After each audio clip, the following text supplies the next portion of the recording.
পরিপূর্ণভাবে ইসলামে প্রবেশ করতে হলে একটা মানুষের মধ্যে কয়টা জিনিস থাকতে হয়? প্রথমত ঈমানটা ঠিক থাকতে হয়। ঈমানের ভিতরে কোনো ভেজাল থাকলে সে ইসলামে দাখিলই হতে পারে না, পরিপূর্ণত পরের কথা। এক নম্বর, ঈমানটা তার বিশুদ্ধ থাকতে হয়। কুফর থেকে, শিরক থেকে, নেফাক থেকে, ঈমান বিরোধী বিভিন্ন বিশ্বাস থেকে ঈমানকে বাঁচিয়ে রাখতে হয়, সেফে রাখতে হয় পরিপূর্ণ ইসলামে দাখিল হওয়ার জন্য। প্রথম পয়েন্ট। পয়েন্ট নাম্বার 2, ইবাদাত, অর্থাৎ যত নেক আমল করার নির্দেশ আল্লাহ করেছেন, 5 ওয়াক্ত নামাজ, রোজা, হজ, যাকাত, এই জাতীয় যত ইবাদত আছে, কোরআন তেলাওয়াত, জিকির, আজকার, তাসবিহ, তাহলিল, এগুলো সবগুলোকে কোরআন হাদিস যেভাবে বলেছে সেভাবে করতে হয়। 2, তৃতীয় পয়েন্ট যেটা, সেটা হলো মুআমালাত, অর্থাৎ মানুষের যে পারস্পরিক আর্থিক লেনদেন আছে। মুআমালাত বলতে মুআমালাত মালিয়া, আপনি কিভাবে উপার্জন করছেন, কোথায় খরচ করছেন, কিভাবে আয় করছেন, কিভাবে ব্যয় করছেন, এই বিষয়টাকে আপনি কোরআন এবং হাদিসের নির্দেশনা অনুযায়ী ডিরেকশন অনুযায়ী করছেন কিনা। যদি করেন তাহলে ইসলামে দাখিল হওয়ার জন্য তৃতীয় পয়েন্টও আপনি ফিল আপ করেছেন, তৃতীয় কন্ডিশনও আপনি পূরণ করেছেন। নাম্বার 4, মুআশারাত। মুআশারাত বলতে এখানে বোঝানো হয়েছে মানুষের স্বাভাবিক জীবন চলার ক্ষেত্রে একজন মানুষ মানুষের সাথে কিভাবে বিহেভ করবে, বিশেষ করে মানুষের যে অধিকার আছে সামাজিক এবং পারিবারিক, বাবা মার সাথে আচরণ কেমন হবে, এবং প্রতিবেশীর অধিকার কি আছে, সন্তানের পাওনা কি আছে, বাবা মার পাওনা কি আছে, ভাই বোনের পাওনা কি আছে, মানুষের হকগুলোকে জানা এবং সে অনুযায়ী প্রত্যেকটা কাজ করা। এটা যদি করা যায় তাহলে ইসলামে দাখিল হওয়ার ক্ষেত্রে চতুর্থ কদমও সে দিয়ে ফেললো। আর 5 নম্বর সর্বশেষ হলো আখলাক। আখলাকটা অনেকটা মুআশারাতের মধ্যে আংশিক চলে আসে, তারপরেও উলামায়ে কেরাম এটাকে আলাদা পয়েন্ট আকারে উল্লেখ করেছেন, কারণ কিয়ামতের ময়দানে বান্দার যে আমলের ওজন সবচেয়ে বেশি হবে মিজানের পাল্লা, সেটা হলো মানুষের সুন্দর আখলাক, উত্তম আচরণ এবং ব্যবহার। এই ব্যবহার সবার সাথে সব সময় যদি কেউ ভালো করতে পারে, অনেক সময় ভালো আখলাক, ভালো ব্যবহার মানুষ কাস্টমারের সাথে করে ব্যবসার স্বার্থে, রোগীর সাথে করে ডাক্তার তার রোগী ধরে রাখার স্বার্থে, ক্লায়েন্টের সাথে করে কোনো ব্যবসায়ী ক্লায়েন্টের মন রক্ষার্থে, বসের সাথে করে চাকরি রক্ষার্থে, সেটা না, বরং একজন মুসলমান সবার সাথে আচরণ করার সময় সুন্দর আচরণ করবে, ভালো আচরণ করবে। এই 5 নম্বর কাজটাও যদি সে করতে পারে তাহলে ইসলামে 5 নম্বর পাও সে চলে গেল, 5 নম্বর কদম সে চলে গেল, পরিপূর্ণভাবে দাখিল হয়ে গেল।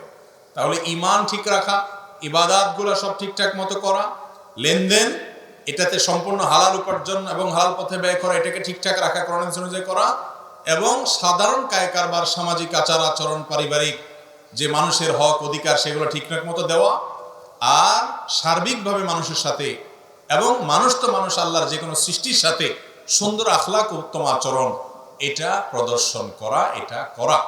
এই 5টা কাজ করতে পারলে পরিপূর্ণভাবে ইসলামে কি হওয়া যায়, দাখিল হওয়া যায়। আমাদের সমাজে অনেক মানুষ আছে, ঈমানটা হয়তো আছে, ইবাদতে ঝামেলা আছে, ইবাদতও হয়তো আছে কিন্তু হারাম উপার্জন করে, হালাল উপার্জন হয়তো অনেকে করে কিন্তু ব্যয় করে, অপচয় করে, ব্যয় করে। আবার হয়তো অনেকজনের সেটাও ঠিক আছে কিন্তু আত্মীয় স্বজন, পাড়া প্রতিবেশী তাদের সাথে যে পারস্পরিক আচার আচরণ হওয়া দরকার কোরআন হাদিসের নির্দেশ অনুযায়ী সেটা করে না, খোঁজ খবর নেয় না। আবার অনেকে সেটাও আছে কিন্তু মানুষের সাথে সার্বিক আচরণ ভালো নাই। এর কোনো একটা 5টার কোনো একটা পয়েন্টে দুর্বল থাকলে সে কখনো খাঁটি মুসলমান হতে পারে না। আল্লাহ বলেছেন, হে ঈমানদারগণ, উদখুলু ফিস সিলমি কাফা, ইসলামে পরিপূর্ণ প্রবেশ করো। আর পরিপূর্ণ প্রবেশ করতে হলে 5টা গুণ থাকতে হয়। ঈমানও ঠিক থাকবে, ইবাদতও ঠিক থাকবে, লেনদেন উপার্জনও হালাল হবে, ব্যয়ও ঠিক মতো হবে, আচার আচরণ কায় কারবারও ঠিক মতো হবে, সার্বিক মানুষের আচরণ ব্যবহার মাধুর্যপূর্ণ হবে, ভালো হবে, কোরআন হাদিস মতো হবে। এই 5ও কাজ যদি করে তাহলে সে খাঁটি মুসলমান হয়। ওয়াজ করলে সাধারণত যে কোনো একটা নিয়ে হয়তো কথা বলা যায়, ছোট্ট একটা বিষয় অনেক খোলামেলা কথা বলতে হয় বুঝায় বলার স্বার্থে। প্রশ্নোত্তরের সুবিধা হলো আমাদের কাছে প্রশ্নগুলো মানুষ যখন করে, কেউ ঈমান নিয়ে প্রশ্ন করে, ওই প্রশ্নের উত্তর দিলে ঈমান সম্পর্কে একটা জিনিস জানা হয়ে যায়। কেউ ইবাদত নিয়ে প্রশ্ন করে, নামাজ নিয়ে প্রশ্ন করে, ওইটার উত্তর দিলে অনেকের একটা ভালো মাসআলা জানা হয়ে যায়। অনেকে হয়তো লেনদেন নিয়ে প্রশ্ন করে, সেটা জানলে একজন মানুষের লেনদেন সম্পর্কে জানা হয়ে যায়। অনেকে মুআশারাত নিয়ে, সামাজিক আচার আচরণ নিয়ে প্রশ্ন করে, সেটার উত্তর দিলে সামাজিক আচার আচরণ সম্পর্কিত ধারণা আমাদের ক্লিয়ার হয়।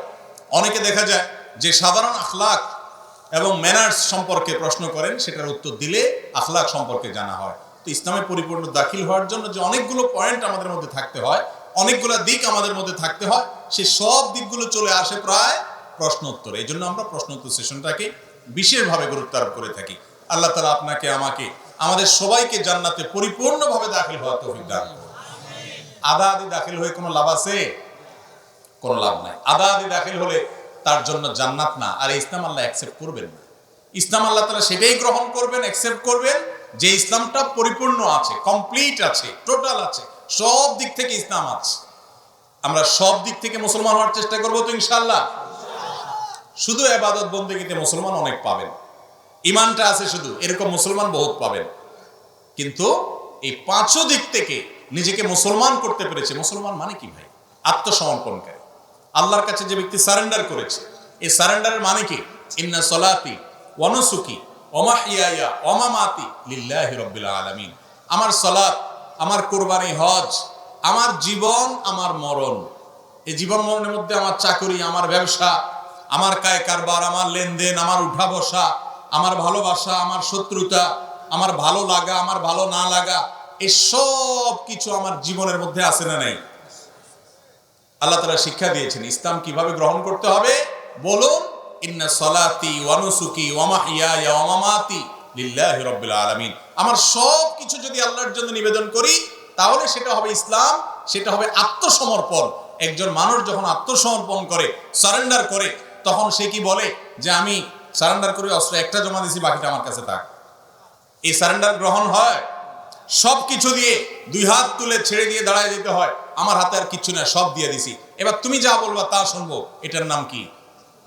ইসলাম মানেই হলো এই আত্মসমর্পণ।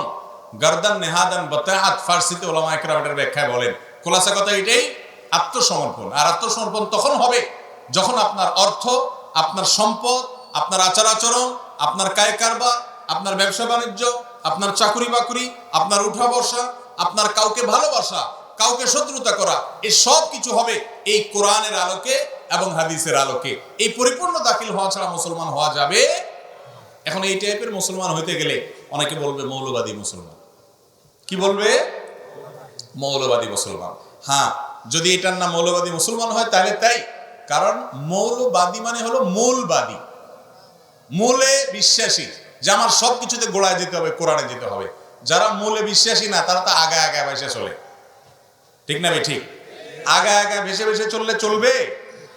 আপনি গোড়ার খবর নাই, শুধু আগায় আগায় ভেসে চলতেছেন, গোড়া নাই, এটা তো যে কোনো ভেসে শেষ হয়ে যাবে। এই জন্য যাদের মূল ঠিক নাই, তাদের ইসলাম দেখা গেল যে একটু ঝড় আসলে চলে যায়। ঠিক না? ঠিক। আমরা পরিপূর্ণ ইসলামে দাখিল হবো তো ইনশাআল্লাহ। আল্লাহ তাআলা আমাদেরকে সব দিক থেকে মুসলমান হওয়ার তৌফিক দান করেন। নামাজ পড়েন আর একজনের আইল উঠেলেন, আছে না নাই? পরিপূর্ণ মুসলমান। নামাজ পড়া এইটুক মুসলমান, কিন্তু পরিপূর্ণ হয়নি। পরিপূর্ণ হইতে হলে আইল ঠেলা বন্ধ করতে হবে। ঠিক না? ঠিক। নামাজ পড়েন, আইল টেল ঠেলেন না, কিন্তু মোবাইলে হারাম জিনিস দেখেন, পরিপূর্ণ মুসলমান? এই জায়গাতে ভেজাল আছে, এটাও ছাড়তে হবে। আল্লাহ তাআলা আমাদের সবাইকে আত্মসমর্পণ বলতে যেটা বোঝানো হয়, আল্লাহর কাছে আমি আমার সব সেপে দিয়েছি আল্লাহ। এখন ব্যবসাটা আল্লাহ আপনার কোরআন যেমনি বলে এমনি করবো, আপনার রাসূলের হাদিস যেমনি বলে এমনি করবো। বিয়ে শাদীটা আপনার কোরআনে যেমনি বলা আছে, আপনার রাসূলের হাদিসে যেমনি বলা আছে এমনি করবো। কাকে ভালোবাসতে হবে? কোরআন যাদেরকে ভালোবাসতে বলে তাদেরকে ভালোবাসবো, যাদের সাথে ভালোবাসা রাখতে নিষেধ করে তাদের সাথে রাখবো না। এই নিজের সব কিছুকে কোরআন এবং হাদিসের সাথে সঁপে দেওয়া, সমর্পণ করে দেওয়া, সারেন্ডার করে দেওয়া, এটার সামনে ছেড়ে দিয়ে অবনত হয়ে যাওয়া, এটার নাম হলো ইসলাম। এটার নাম হলো কি? ইসলাম ওইটার নাম না যে আপনি মুসলমানের ছেলে, ইসলামের অনেক কিছু মানেন। যখন আপনাকে বলা হলো যে ভাই, এই যে তুমি যুবক ছেলে, হাই ভলিউমে কয়েকজন বন্ধু বান্ধব মিলে রাস্তায় দাঁড়ায় আড্ডা মারতেছ, রাস্তায় সিএনজি চলতে অসুবিধা হয়, রিক্সা চলতে অসুবিধা হয়, গাড়ি চলতে অসুবিধা হয়, রাস্তায় দাঁড়ায় দাঁড়ায় 5-6 বন্ধু মিলে আড্ডা মারতেছ, এটা তো ঠিক না। একজন হুজুর মনে করেন বললো আপনাদের কয়েকজন যুবককে, তখন আপনারা বললেন হুজুর এত ওয়াজ করতে আসেন না, সামনে যান, বেশি বকবক করে। তাহলে কি আত্মসমর্পণ হইল? হুজুর আল্লাহর কথা বলছে যে আল্লাহ রাসূল নিষেধ করছেন রাস্তায় দাঁড়ায়ও না, রাস্তায় বসিও না, রাস্তা দখল করিও না। হুজুর এত বেশি হাদিস হাদিস করিয়েন না। আত্মসমর্পণ হইলো? আত্মসমর্পণ মানে হলো আমার আল্লাহ বলছে, আমার রাসূল বলছে, ও সরি, তাহলে আমি এটার সামনে আত্মসমর্পণ করলাম, কথাটা মেনে নিলাম, এর নাম মুসলমান। এর নাম কি? মুসলমান। উল্টাপাল্টা করেন, কোরআন হাদিসের কথা কেউ বলে দিছে, তার উপকার, সে আপনার উপকার করছে, শুকর আদায় করবেন যে আলহামদুলিল্লাহ, থ্যাংক ইউ, আপনি উপকার করছেন। আর যদি বলেন যা রে হুজুর এত ওয়াজ করিয়েন না, বেশি কথা কইেন, তাহলে বোঝা গেল আপনি কি করেন না, আত্মসমর্পণ। সোজা ভাই সবাই হওয়া লাগবে। সাপ সোজা হয় মরার পরে, আর মানুষ সোজা হয় বুড়া হইলে। বুঝেন? সাপ কখন সোজা হয়? জীবনে দেখবেন কখনো সোজা হাঁটে না, হয় কল্লা বাঁকা, আর নয় লেজ বাঁকা, এটা মাকা মাকা হাঁটে। পোলাপান ধরে যদি পিড়ি মারি, এরপর রাস্তা সোজা করিতে হতো, হেঁটে দেখা যায় সোজা। ঠিক না ঠিক? আর মানুষ এরকম সোজা হয় না, ডানে ডাকলে ডানে যায় না, সবসময় বামে যায়, উল্টা যায়, কোরআন হাদিস অনুযায়ী চলে না। বিশেষ করে যৌবন বয়সে তো দুনিয়াটারে মনে হয় যে যেগুলা সবগুলা দুনিয়াটা মস্ত বড়, খাওয়া দাওয়ার ফুর্তি করা, আর কি ধরাকে সরা মনে করে। তরুণ ভাইরা আমার, এই বয়সটা থাকবে না রে ভাই। মুরব্বীদের সবার কাছে যান, একটু জিজ্ঞাসা করেন, বাবারে আপনারা কি আমাদের মতো যুবক ছিলেন কখনো? বলবে বলো কি বেটা, যুবক না হলে বুড়া কেমন হয়েছে? অবশ্যই ছিলাম। তাফালিং, মাস্তানি, মাতবরি, তেড়ামি, বদমাইশি, মানুষকে আপনার দমায় রাখা, দাপট দেখানো, এগুলা ওনারাও হয়তো অনেক করিডোরে ধুয়ে আসছে। এখন জিজ্ঞেস করে দেখেন কত অসহায়, সামনে শুধু মালাকুল মউত দেখতেছে আর কবর দেখতেছে। ঠিক না ঠিক? এই বয়সে আমাদের যাওয়া লাগবে কি লাগবে না? এই জায়গাটা যেতে হবে না? সোজা বুড়া হয়ে হয়ে লাভ নেই, জোয়ান থাকতে সোজা হইতে হবে। আপনি ফুর্তি ফার্তা করেন, আপনি বন্ধুবান্ধবের সাথে আড্ডা মারেন, কিন্তু এজ এ মুসলমান আপনি কোরআন হাদিসের নির্দেশে বাইরে চলতে পারেন না, কারণ আপনাকে ফিরে যেতে হবে কার কাছে? আল্লাহর কাছে। অতএব আমরা পরিপূর্ণভাবে সব দিক থেকে মুসলমান হওয়ার চেষ্টা করবো তো ইনশাআল্লাহ। আল্লাহ আমাদের সবাইকে আমলের তৌফিক দান করুন। ওয়াজ করবো না, তাও তো হয়ে গেছে অনেক ওয়াজ। জি ভাই, প্রথম প্রশ্ন, বিসমিল্লাহ। আমি মাঝে মাঝে মাকে রাগ হয়ে কথা বলি, কিন্তু আমার রাগের উদ্দেশ্য হলো মাকে ভালো রাখার জন্য কথা বলা, এতে মায়ের কোনো অভিশাপ লাগবে কিনা? দেখেন, মা বাবা অনেক সময় উল্টাপাল্টা করে, বিশেষ করে বয়স যখন বেশি হয়ে যায়, তখন তো মা বাপ দেখা যায় এমন এমন অযৌক্তিক কথা বলে, এটা আসলে খাটে না। ঠিক না ঠিক? এক ভাইয়ের অনেক আছে, তারপরেও বাপে বলে না ওর কিছু নাই আসলে, আরে এ মিসকিন বেচারা, ওরে দে। একটা দিকে টানে তো টানতেই আছে, আর একটা দেখতেও পারে না। এরকম অনেক উল্টাপাল্টা বুড়া বয়সে মা বাপ করে, ব্যালেন্স ঠিক থাকে না, ব্যালেন্স ঠিক থাকে না। এই সময়টাতে এ ভাই এখানে কে কথা বলতেছেন? আশেপাশে এত কথা বললে কেমনে কথা বলবে? একটু নীরবতা অবলম্বন করেন, মোবাইলগুলো সাইলেন্ট রাখেন। তো মা বাপ যখন বৃদ্ধ বয়সে চলে যায় ভাই রে, তখন ব্যালেন্স রাখতে পারে না বেচারা। এই বয়সটাতে আপনাকে আমাকেও হায়াতে বাঁচায় রাখলে আল্লাহ তাআলা যেতে হতে পারে।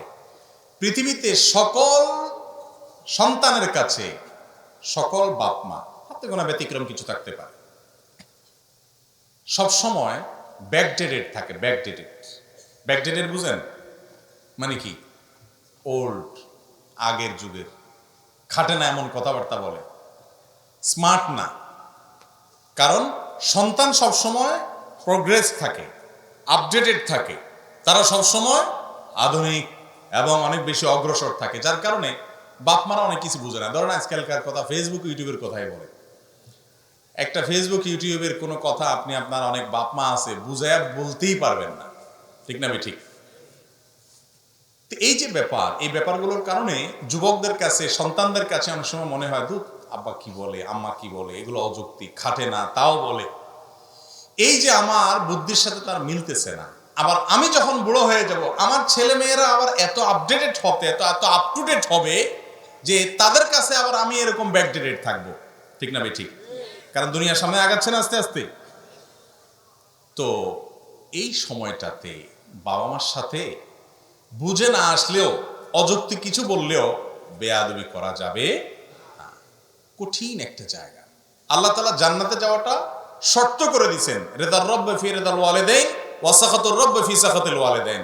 মা বাবা সন্তুষ্ট তো আল্লাহ সন্তুষ্ট, মা বাবা সন্তুষ্ট তো আল্লাহ সন্তুষ্ট। কথা সাফ।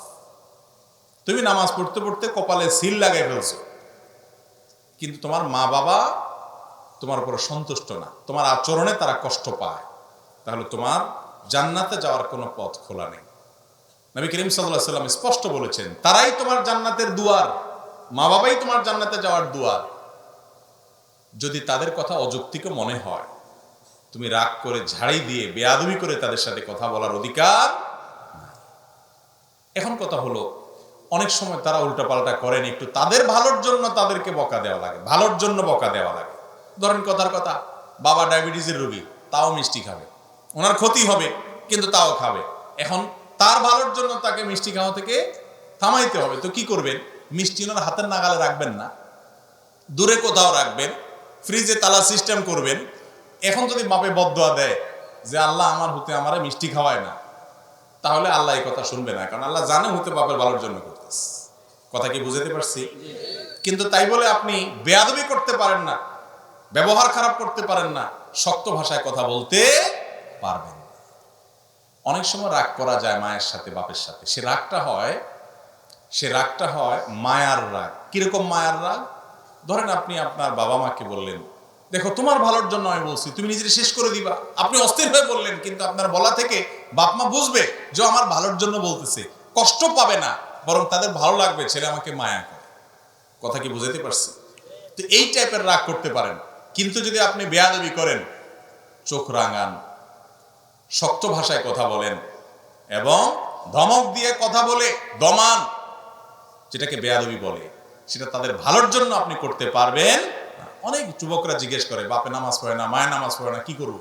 ধমক দিতে পারবো না? ধমক দিতে পারবেন না। নরম সুরে যতটুকু পারেন বলবেন, তাতে উনি মানলে মানবেন, না মানলে নাই। আপনি বেয়াদবি করার ইখতিয়ার রাখেন।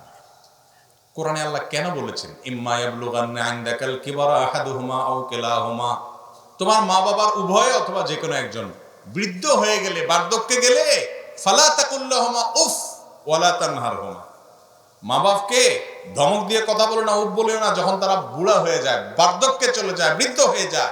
কেন আল্লাহ এটা বলছেন? তার মানে কি জোয়ান থাকতে মা বাবার সাথে বেয়াদবি করা যাবে?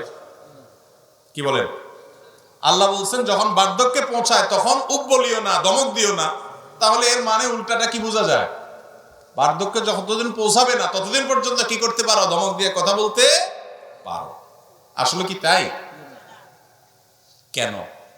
তার কারণ হলো, আল্লাহ রাব্বুল আলামিন বার্ধক্যের কথাটা এই জন্য বলেছেন, আল্লাহ জানেন জোয়ান বয়সে ছেলে মেয়েরা বাপ মার সাথে বেয়াদবি সাধারণত করে না। কারণ যদি করে, কানটা মলে ঘরের থেকে বাইর করে দেওয়ার ক্ষমতা ওই বেটার আছে, বাপের জোয়ান বয়স আছে এখন। ঠিক না? ঠিক।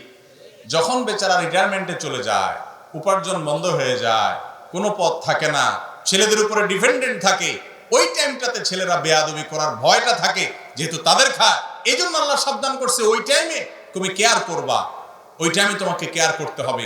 জোয়ান বয়সে তুমি কেয়ার এমনি করতে বাধ্য, কারণ বেশি তেড়ামি করলে, বেয়াদবি করলে ঘাটটা ধরে বাইর করে দেওয়ার ক্ষমতা ওনার আছে।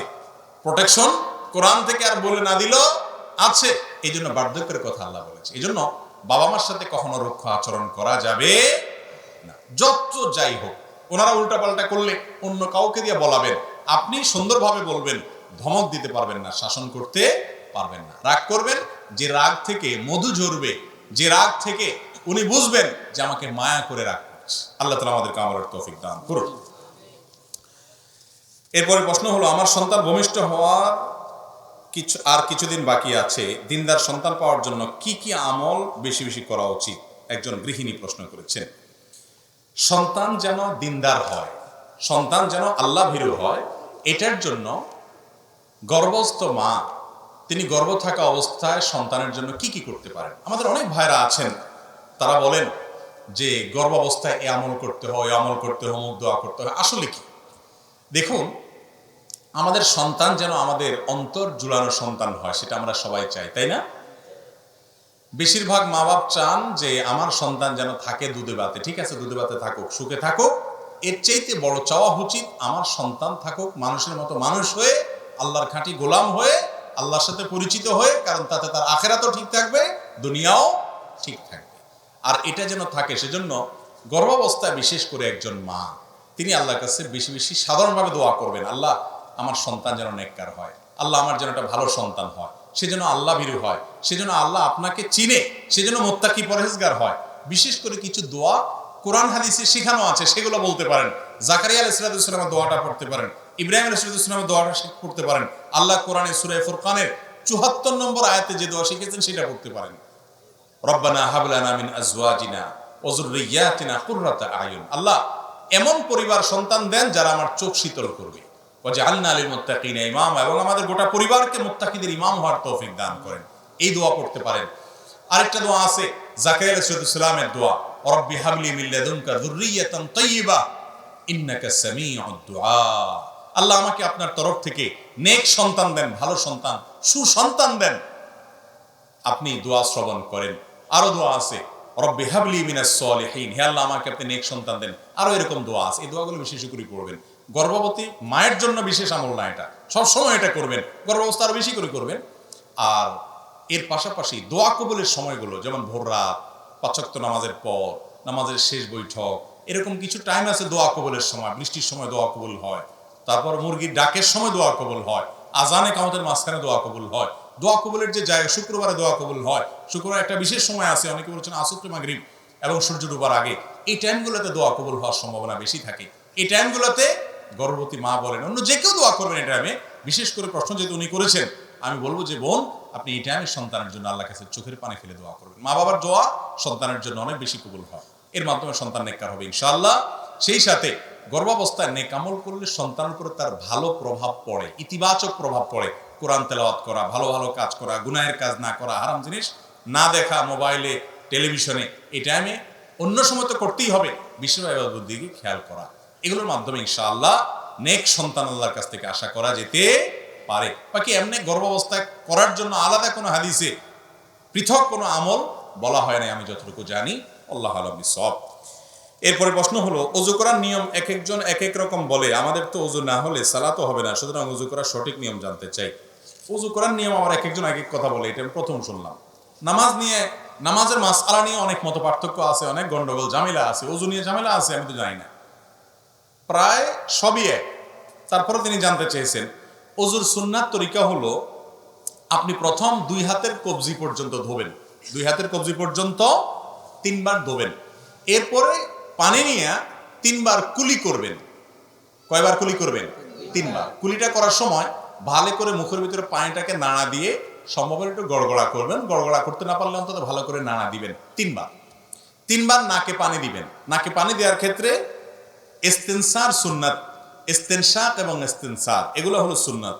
তো এই নাকে পানি দেওয়ার ক্ষেত্রে যে নির্দেশ, সেটা বাস্তবায়নটা এভাবে হবে যে হাতের কোষে পানি নিয়ে নাকের কাছে ধরে হালকা করে টান দিবেন, জোরে টান দিয়ে না আবার মাথা তুলে যাবে, একদম হালকা, বা নাকে চুবাই ধরে ডুবাই ধরে যাতে করে ভিতরে পানি যায়। এরপরে নাক পরিষ্কার করবেন। এভাবে 3 বার করা কি সুন্নাত। এরপর আপনি 3 বার আপনার মুখ ধোবেন। কয়বার ধোবেন? 3 বার। এই 3 বার ধোয়ার সময় পানি নেবেন অল্প, ডলবেন বেশি, ডলতে হবে বেশি। বিশেষ করে কপাল, এই যে কানের লতি, গোড়া, এগুলো একটু বেশি ডলা লাগে, কারণ এই জায়গাগুলো বর্ডার তো শুকনা থেকে যায় অনেক সময়, এগুলোকে ভালো করে ডলতে হয়। নবী করিম সাল্লাল্লাহু আলাইহি সাল্লাম ওযুর ক্ষেত্রে বারবার বলেছেন, আসবিগুল ওযু, তোমরা ওযুকে পরিপূর্ণ করো, আই আকমিলুল ওযু, তার মানে ওযুটাকে ভালোভাবে করতে হয়। এই ভালোভাবে ওযু মানে কি? ভালো ওযু মানে হলো সুন্দর করে ডলা, পানি অল্প নিলে ডলতে হবে বেশি। 3 বারের জায়গায় 4 বার 5 বার ধোবেন না। অনেকে আছেন যে এই মুখ ধোয়ার ক্ষেত্রে দোয়া হইলো কি হইলো না, শুকনা থাকলো কিনা, এই ওয়াসওয়াসার কারণে সে একের পর এক পানি ধুইতেই থাকে, 5 বার 7 বারও ধোয়। এটা সুন্নতের খেলাফ। 3 বার ধোয়া সুন্নত, কমও করবেন না বেশিও করবেন না। 3 বার পানি নিয়ে যদি আপনি বেশি করে ডলেন, অনেক সময় ধরে ডলেন, শুকনা থাকবে না।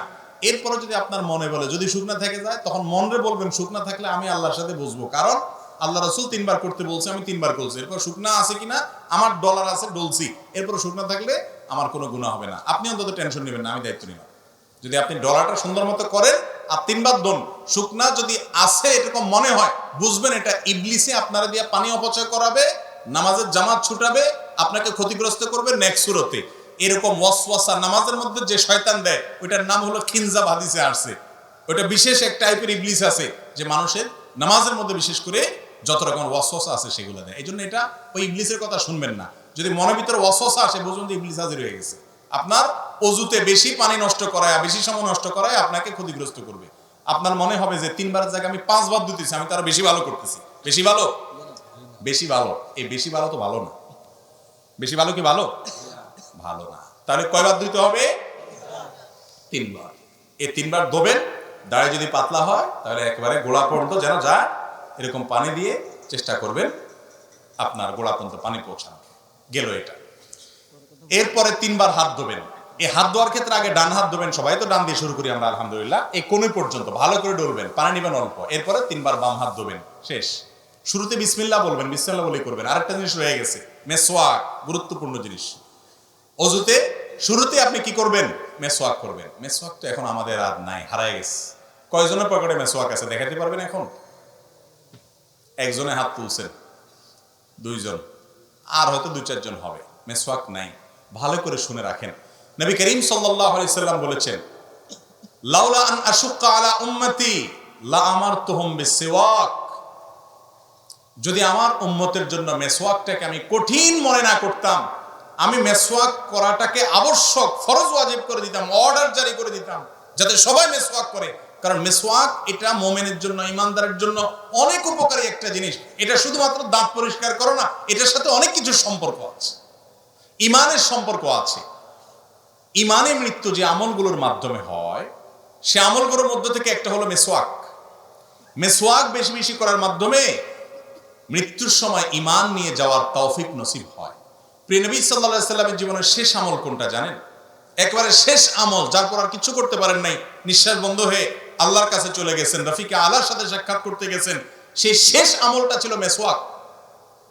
নবী করিম সাল্লাল্লাহু আলাইহি সাল্লাম আয়েশা রাদিয়াল্লাহু তাআলা আনহা কোলে মাথা রেখে তিনি যখন অসুস্থ, মৃত্যু শয্যায় শায়িত, মারা যাওয়ার ঠিক আগ মুহূর্তে, ওয়াফাতের ঠিক আগ মুহূর্তে তার মেসওয়াকটা দিয়েছেন আয়েশা রাদিয়াল্লাহু তাআলা আনহাকে। এটাকে চাবায়া যে নরম করবেন, এই শক্তিটা তার শরীরে ছিল না, এতটা দুর্বল হয়ে গেছেন। তখন আয়েশা রাদিয়াল্লাহু তাআলা আনহা নিজে চাবায়া সেটাকে নরম করে নবী সাল্লাল্লাহু আলাইহি ওয়াসাল্লামের হাতে তুলে দিয়েছেন। তিনি সে মেসওয়াক করেছেন। এই মেসওয়াক করতে করতেই এরপর দুনিয়া থেকে চলে গেছেন। কত গুরুত্বপূর্ণ আমল হলে নবী সাল্লাল্লাহু আলাইহি ওয়াসাল্লাম জীবনের শেষ আমল এটা হয়। আর ইবলিস এখন আমাদের থেকে এই আমলটাকে এমন ভাবে বিদায় করেছে, হাজার হাজার মানুষের মধ্যে 2-4 জন মেসওয়াক তারা করে না, ওযু করে, নামাজ পড়ে, কিন্তু মেসওয়াক করে না। ভাইরা আমার, দাঁতের যে নার্ভ গুলো আছে এগুলোর সাথে ব্রেইনের একটা সম্পর্ক আছে। মেসওয়াক এটা করার মাধ্যমে আল্লাহ রাব্বুল আলামিন বান্দার ব্রেইনে ঈমানকে তরতাজা রাখেন। এবং এটা নিয়ে বেশ কয়েকটা গবেষণা আছে, দারুণ দারুণ কিছু গবেষণা আছে। এই গবেষণাগুলো আমি যাদের প্রতি খুব আস্থা রাখি, এরকম কিছু ভাইরা আমাকে পড়ে তার নির্যাসটা জানিয়েছেন। আমি তাদের উপরে ভরসা, তাদের উপর আস্থা রেখে আমি সেই আর্টিকেলগুলো সম্পর্কে টুকটাক আরো জানার চেষ্টা করেছি। করার পরে আমার কাছেও পরিষ্কার হয়েছে তাই যে মেসওয়াকের সাথে মানুষের ইমানে মৃত্যু নসিব হওয়ার একটা সম্পর্ক অনেক সুনিবিড় আছে। আমরা ব্রাশ করি, করেন আপনি ব্রাশ? আমরা আজকাল আঠালো খাবার খাই, চকলেট খাই, এমন কিছু খাই যেগুলো 1400 বছর আগে মানুষরা খেতেন না। সেই হিসাবে আমরা ব্রাশ করি, পেস্ট ব্যবহার করেন, কিন্তু মেসওয়াকটা ছাড়বেন না। মেসওয়াকটা এটা শুধুমাত্র দাঁত পরিষ্কার করা না, এটা দাঁত পরিষ্কার করা ছাড়াও এর স্পিরিচুয়াল অনেক পাওয়ার, এর আধ্যাত্মিক অনেক পাওয়ার, স্পিরিচুয়াল অনেক পাওয়ার আছে যেটা আমরা বুঝি না। কিরকম হলে মেসওয়াকের কথা এভাবে বলেছেন? কেন ওযুতে তো কুলি করাও সুন্নাত। নবীজি তো বলেন নাই যে আমি যদি আমার উম্মতের জন্য কুলি করাটাকে কঠিন মনে না করতাম ফরজ করে দিতাম, তা তো বলেন নাই। নাকে পানি দেওয়াটাকে তো এভাবে বলেন নাই, অন্য সুন্নাতের কথা তো এভাবে বলেন নাই। এই মেসওয়াকের কথা এত গুরুত্ব দিয়ে বলেছেন। আরো মজার বিষয়, মেসওয়াক শুধু ওযুর সময় না, নামাজের সময় রাসূল আকরাম সাল্লাল্লাহু আলাইহি ওয়াসাল্লাম এর হাদিস থেকে নামাজের সময় মেসওয়াকের কথা বলা আছে। এইজন্য সৌদি আরবে গেলে, আপনার মক্কা মদিনায় গেলে দেখবেন আরাবিয়ানদেরকে তাদের পকেটে মেসওয়াক থাকে। ম্যাক্সিমাম আরাবিয়ানদেরকে নামাজে দাঁড়াইছে, তারা বাইর করে একামত দিচ্ছে, তারা দাঁতের উপরে মেসওয়াকটা দিয়ে ঘষে আবার সেটাকে রেখে দিচ্ছে পকেটে। খুব সিম্পল। কিন্তু ওই যে নামাজের সময় মেসওয়াক করতেছে, এটা শুধুমাত্র দাঁত পরিষ্কার করা না, দাঁত পরিষ্কার চাইলে অনেক বেশি কিছু, নামাজে মনোযোগ আসার জন্য এটার উপকারিতা আছে। এর পাশাপাশি এই মেসওয়াকের আমলটা, এটা আপনি যখন শুতে যাবেন, আপনি যখন কারোর সাথে সাক্ষাৎ করতে যাবেন, বিভিন্ন জায়গায় মেসওয়াকের আমলটা করতে বলা হয়েছে। এই যে মেসওয়াকের আমলটা, এটা আজ হারিয়ে গেছে আমাদের থেকে। ওযুর সময় মেসওয়াক করাটা বিশেষভাবে সুন্নত। করবো তো ইনশাআল্লাহ। গাছের ডাল রেখে দিবেন, একটু ঘষবেন এবং কিছুদিন পর পর পাল্টাবেন। জান্নাত চাইবেন আর একটু কষ্ট করতে পারবেন না? এই মেসওয়াকের উপকারিতা অনেক অনেক গুণ বেশি। এটা আল্লাহ তাআলা আমাদেরকে বুঝার তৌফিক দান করুন। তো যেটা বলতেছিলাম ওযুর নিয়ম সম্পর্কে, যে ওযুর নিয়ম এটা যখন আমরা বলতে গেছি, মেসওয়াকের কথাটা দেখেন শয়তান আমার ভুলে দিছে, সেটাকে আমি খুব গুরুত্বের সাথে করি। আমার ব্যক্তিগতভাবে আমার বাসায় মেসওয়াক বান্ডিল সহকারে আমি রাখি, বান্ডিল সহকারে, যাতে করে সব বাচ্চারা মেসওয়াক করার অভ্যাস গড়ে ওঠে। এবং এমনভাবে রাখা হয় যাতে অনেকগুলো মেসওয়াক থাকে, কখনো টান যেন না পড়ে। তো যাই হোক, সেটা শয়তান আমাকে ভুলাই দিছে। তাহলে ওযুতে ওই মেসওয়াকটা বিশেষভাবে খেয়াল করবেন, বিসমিল্লাহ বলে করবেন। শুরুতে দুইটা মিস্টেক ছিল, বলে দিলাম। এবার আসি, 2 হাত ধোয়া শেষ, মাথা মাসে করবেন। ভিজা হাতরে এইভাবে পুরো হাত ভিজানোর পর এই হাতকে আপনি মাথায় দিয়ে এভাবে টান দিবেন। টান দিয়ে একবারে পেছন পর্যন্ত নেবেন। সেখানে মাথার হাতের এইটুকু ব্যবহার করবেন, এটাকে টান দিবেন, তাহলে এইটুকু অব্যবহৃত থেকে যাবে। এভাবে যখন টান দিবেন, গোড়ার অংশ থেকে যাবে। এবার আসার সময় এইরকম করে টান দিবেন, তাহলে যাওয়ার সময় অর্ধেক হাতে আর আসার সময় বাকি অর্ধেক হাতে টান দিবেন, তাতে পুরো মাথা কি হয়ে যাবে? মাসা হয়ে যাবে। এই মাথা পুরাটা মাসে করাটাই হলো সুন্নাহ। পুরো মাথা মাসে করলেন, এরপরে ভিজা আঙ্গুল দিয়ে কি করবেন? কান মাসা করবেন। কান মাসা শেষ, গর্দান মাসা করবেন কিনা, এই তো এবার এটা ভেজাল এবং কামড়া কামড়ির জায়গায় চলে আসি আমরা, তাই না?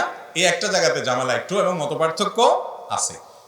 গর্দান মাসে করা সম্পর্কে বেশ কয়েকটা বর্ণনা পাওয়া যায়, কিন্তু সে বর্ণনাগুলোর অবস্থা পর্যালোচনা করলে নিরপেক্ষভাবে আমার কাছে ক্ষুদ্র দৃষ্টিতে ওলামা ইকরামের তাহকিকগুলো দেখার পর আমার কাছে যেটা মনে হয়েছে সেটা হলো যে গর্দান মাসে করাটা আসলে হাদিস দ্বারা, সুন্নাহ দ্বারা সাব্যস্ত নয়। এটা সাব্যস্ত হওয়ার মতো, এটাকে সুন্নাত বলার মতো, মুস্তাহাব বলার মতো এই পর্যায়ের হাদিসগুলো না। কথা কি বুঝাতে পারছি? কেউ গর্দান করে মাসে করে, ওই যে বিভিন্ন বর্ণনা আছে সেগুলোর উপরে ইতিমাদ করে, ভরসা করে, অনেকগুলো আমাদের ফতোয়া আছে মুস্তাহাবের উপরে, তাদের ব্যাপারে আপনার হার্ডলাইন হয়ে তাদের সাথে যুদ্ধ করতে যাওয়ার দরকার নাই। আপনি যেটাকে বিশুদ্ধ মনে হয়েছে সেটার উপর আপনি আমল করবেন। যাই হোক, তাহলে মাথা মাসে করা শেষ, কান মাসে করা শেষ, বাকি রইল পাও। দোনো পাও ধোবেন। পাও ধোয়ার ক্ষেত্রে নবী সাল্লাল্লাহু আলাইহি ওয়াসাল্লাম একটা বিশেষ গুরুত্ব আরোপ আছে। তিনি বলেছেন, ওয়াইলুল লিল আকাবি মিনান নার, পায়ের গিরা, গোড়ালি, এগুলাকে জাহান্নামের আগুন থেকে তোমরা বাঁচাবা, কারণ এগুলো শুকনা থাকে।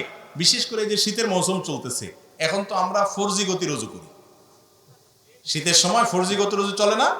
মসজিদের ওযুখানাগুলোতে দেখবেন গরমের সময় সিরিয়াল পড়ে যায়। যে ওযু করতে একবার চান্স পায় সে আর উঠতে চায় না, বিশেষ করে জোহরের ওযু। যত পানি ঢালে তত শান্তি। আর শীতের সময় দেখবেন যে ওযুখানাতে, মাগরিবের সাথে তো ওযুখানাতে কোনো মানুষই পাওয়া যায়, সবাই আসরটা দিয়া রেডিমেড একদম এসা পর্যন্ত কমপ্লিট করে। ঠিক না? আমি ঠিক? এই যে শীতের সময় ওযু আমরা তাড়াহুড়ো করে করি, শুকনা থেকে যায়, ত্বক শুকায় থাকে। শীতে আপনি ত্বকের যত্ন নেন, ওযুরও যত্ন নিতে হবে। এই জন্য বিশেষভাবে পা ডোলে ডোলে ভালো করে গিরা গোড়া এগুলো ধুইতে হবে এবং চিপা চাপাগুলোতে আঙ্গুলের খেলাল করতে হবে। এভাবে যদি আপনি 3 বার ডান পাও 3 বার বাম পাও ধোন, আপনার ওযু কমপ্লিট। এরপরে কালিমায়ে শাহাদা পাঠ করেন, আল্লাহ রাব্বুল আলামিন ইনশাআল্লাহ বিইذনিল্লাহ এই ওযুর মাধ্যমে আপনার জান্নাতে যাওয়াকে সহজ করবে। বুঝাতে পারছি? তাহলে এইভাবে ওযু করতে হবে। ওযু করার ক্ষেত্রে একটা বিশেষ সাবধান বাণীর কথা বলবো, সেটা হলো আজকাল শতকরা 99 জন মানুষ আমরা ওযু করতে গিয়ে একটা গুনাহ করি। অনেক সময় ওযু করাটা নফল কাজের জন্য ওযু করতেছেন, শোয়ার জন্য ওযু করতেছেন, তাহলে এটা নফল, ফরজ না। রাতে ঘুমানোর সময় ওযু করে শোয়া সুন্নাত, তো সুন্নাত আমল করার জন্য করেছেন, তাহলে এটা ফরজ না। কিন্তু আপনি ওযু করতে গিয়ে একটা কবিরা গুনাহ করতেছেন। ওযুটা সুন্নাত, সেটা করতে গিয়ে একটা কবিরা গুনাহ করে বসতেছেন। ম্যাক্সিমাম মানুষ আমরা এই অপরাধের সাথে জড়িত। সেটা কি? পানি অপচয়। পানির অপচয়। অপচয় করা কি সওয়াবের কাজ না গুনার কাজ? ছোট গুনাহ না বড় গুনাহ? আল্লাহ রাব্বুল আলামিন এটাকে বড় গুনাহ, কাবিরা গুনার মধ্যে রেখেছেন, অপচয় করা। আপনি পানি ব্যবহার করতে পারেন, নষ্ট করতে পারেন, প্রয়োজনের চাইতে অতিরিক্ত ব্যবহার করলে এটা অপচয়, এটা হারাম। আমরা অনেক ভাইরা আছেন ওযু করতে যে পরিমাণ পানি ব্যবহার করি, বিশেষ করে ট্যাপে তো ওযু করে আজকাল প্রায় সবাই, এই ট্যাপ চালাই দিয়া হাত ধোয়া শুরু থেকে নিয়ে পা ধোয়া পর্যন্ত যত পানি যায়, এগুলো যদি একটা বড় বালতিতে ধরে রাখেন, একদিন একটু ট্রাই করে দেখেন যে, এবং একটু চেক করেন যে আমি কতগুলো পানি ব্যবহার করলাম ওযুতে। আপনি দেখেন প্রায় আধা বালতি বা তার চাইতে বেশি হয়ে যাবে ব্যবহার করেছে। ঠিক না ভাই? ঠিক। আর রাসূল আকরাম সাল্লাল্লাহু আলাইহি ওয়াসাল্লামের ওযুতে কত পানি লেগেছে জানেন? হাদিসে সে বিবরণ আসছে। এখানে তো গ্লাস নাই, দেখানো যেত। এই যে মনে করেন কাপটা আছে, এই কাপটাতে যে পরিমাণ পানি লাগবে তার চাইতে আরেকটু বেশি, আনুমানিক আর কি, এক্সাক্ট না। ধরেন এটা 2 কাপ, এই পানি দিয়ে তিনি ওযু কমপ্লিট করতেন। কিছু কম বেশ হবে, কিন্তু এর বেশি না। ধরেন 1 গ্লাস আর কি, 1 গ্লাস পানি দিয়ে ওযু করতেন। আপনি এবার চিন্তা করেন, মুখ হাত ধোয়া থেকে নিয়ে পাও ধোয়া পর্যন্ত সব কাজগুলো যেভাবে বলেছি এভাবে করতেন, কিন্তু পানি লাগতো ওইটুকু, আর আপনার লাগতেছে আধা বালতি। তাহলে আপনি অপচয় করতেছেন না করতেছেন না? এখন যদি বলেন এইটুকু দিয়ে আবার ওযু কিভাবে সম্ভব, এখন যদি এখানে বড় একটা গামলা নিয়ে আসতেন আর একটা গ্লাস পানি নিয়ে আসতেন, তাহলে আমি দেখা দিতে পারতাম। গামলা তো আশেপাশে নাই মনে হয়, ইনশাআল্লাহ কোনো এক সময় দেখাবো। ইউটিউবে অনেক ওলামা একরাম, বিশেষ করে আরবের অনেক ওলামা একরাম কিভাবে এই পানি দিয়ে নবীজি ওযু করতেন এটা দেখাই দিয়েছেন তারা হাতে কলমে। দেখেন, কোষে অল্প একটা কোষে পানি নেবেন, এই 1 কোষ পানিকে আপনি মুখে নিয়ে এবার ডলেন, 3 বারে 3 কোষ পানি নেন, মুখ ধোয়া শেষ। হবে না? হবে না? ট্রাই করে দেখেন। কিন্তু আমরা অপচয় করি। এখন আপনি বলবেন, হুজুর তখন পানির অভাব ছিল, মরুভূমিতে ছিলেন উনি, আমরা এখন বাংলাদেশে মাশাআল্লাহ নদীমাতৃক দেশ, আমাদের পানি তো পানি, পানির অত্যাচারে আমরা মাঝে মধ্যে বাড়ি ছাড়ি চলে যাওয়া লাগে। তো এখন এত পানি আছে, এখন কি ওয়াজ চলবে যে পানির অপচয় করা যাবে না? হ্যাঁ ভাই, চলবে। আল্লাহ আপনাকে নেয়ামত দিয়েছেন, সেজন্য আপনি তাই বলে যা খুশি তা করবেন, প্রয়োজনের চেয়ে ব্যবহার করবেন, এই নেয়ামতের এই ব্যবহারের অনুমতি আল্লাহ দেন না। এই জন্য এক হাদিসে আসছে নবী সাল্লাল্লাহু আলাইহি সাল্লাম, নদীতে যদি কেউ কি করে, নদীতে যদি কেউ পানি ব্যবহার করে ওযু করে, সেখানে পর্যন্ত, সমুদ্রে পর্যন্ত পানি ব্যবহারের ক্ষেত্রে যেখানে পানির অভাব নেই সেখানেও যেন সে অপচয় না করে, সে বিষয়ে হাদিসের নির্দেশনা আসছে। তাহলে এখন আমাদের টেপে ট্যাঙ্কিতে অনেক পানি আছে, এই আশায় কি আমরা পানি অপচয় করব? মনে রাখবেন, অপচয়কারীকে অপচয় করার কারণে একসময় প্রায়শ্চিত্ত করতে হয়। টয়লেটে বসে বসে অযথা বদনার পানি ছাড়লেন অথবা টেপে পানি ছাড়লেন, একসময় দেখবেন যে আপনি টয়লেটে বসে মাশাআল্লাহ সব শেষ করে এখন পানিতে হাত দিয়ে দিয়েছেন, টেপে পানি নেই। একবারে অপচয় করবেন, ওইটার জন্য আরেকবার ধরা খাবেন। এটা বাস্তবতা, এটা অভিজ্ঞতা, যে মানুষ যখন খুব বেশি সীমা লঙ্ঘন করে, আল্লাহ তাআলা তার জন্য তাকে প্রায়শ্চিত্ত দুনিয়াতে ভোগ করার অনেক ক্ষেত্রে। এবং বাংলাদেশে আমাদের কথা বলবেন যে পানির অভাব নাই। আপনারা জানেন ঢাকা শহরে সহ সারা দেশে মাটির নিচে পানির লেয়ার নেমে যাচ্ছে। অলরেডি আমাদের এই সমস্ত এলাকাতেও ভালো পানি পাওয়া যায় না, শত শত ফিট নিচে নামা ছাড়া। ঠিক না? ঠিক। কিয়ামত যত কাছাচ্ছে তত অসুবিধা আরো বাড়বে, এবং কিয়ামতের আগে পানি নিয়ে যুদ্ধ হবে। কিয়ামতের আলামতগুলোর ভিতরে একটা। তাহলে এই পানির অপব্যবহার, অপচয় এগুলো করলে তার জন্য একসময় আমাদের এর জন্য ক্ষতির মুখোমুখি হতে হবে। সবচেয়ে বড় কথা হলো হাদিসে নিষেধ আছে, এই জন্য ওযু করতে গিয়ে পানি অপচয় করা যাবে? এখন ওযুতে পানি, টেপে পানি ব্যবহার করবেন, আবার আধা বালতি হবে না। পদ্ধতিটা কি? পদ্ধতিটা ভেরি সিম্পল, আমি বলি। আমি চেষ্টা করি আমল করার জন্য, সবসময় পারি যে তা না, আল্লাহ আমাকেও মাফ করুক, চেষ্টা করি আলহামদুলিল্লাহ। সেটা হলো, আপনি টেপ ছেড়ে দেওয়ার পর হাত ধুলেন, কুলি করলেন, নাকে বা এগুলো তো পটাপট হয়ে গেল, গ্যাপ হয় না। এবার আপনি মুখ ধোয়ার আগে দিয়ে যদি মনে করেন নাকটা কাটে পরিষ্কার করবেন, সময় লাগবে, তাহলে টেপটা বন্ধ করে নেন, নিয়ে এগুলো সেরে আবার টেপটা চালায়া এবার কোষ পানি নিয়ে, 1 কোষ পানি নিয়ে টেপটা বন্ধ করেন, অথবা কোষ পানি নিয়ে মুখে দিয়ে টেপটা বন্ধ করে এবার ডলেন ভালো করে। আপনি এদিকে ডলতেছেন, ওই যে হুজুর ডলতে বলছে, অতএব সুন্দর করে ডলতেছেন, এদিকে পানি যাইতে আছে টেপ দিয়ে, তাহলে হুজুরের কথা শুনে সওয়াব যদ্দুর হলে এদিকে গুনার মেশিন লাগাই দিলেন। ঠিক না? ঠিক। এই টেপটাকে গ্যাপ দিয়ে দিয়ে বন্ধ করে করে যদি ওযু করেন, দেখবেন ইনশাআল্লাহ আল্লাহ তো আপনাকে সাধ্য অনুযায়ী জিজ্ঞাসাবাদ করবেন যে আপনি কতটুকু পারছেন। আপনি অন্তত বলতে পারেন, আল্লাহ আমি চেষ্টা করছি পানি যেন অপচয় না হয়। যখন মুখ ধোয়া শেষ, আপনি মাথা মাসে করবেন, হাত ধোয়া শেষ, এবার হাত ধোয়া শেষ, এদিকে টেপে পড়তেছে, এদিকে আপনি মাথা মাসে করতেছেন না, আপনি টেপটা বন্ধ করেন, এরপর মাথা মাসে করেন। আপনি বলবেন, হুজুর এত ঝামেলা করে কি?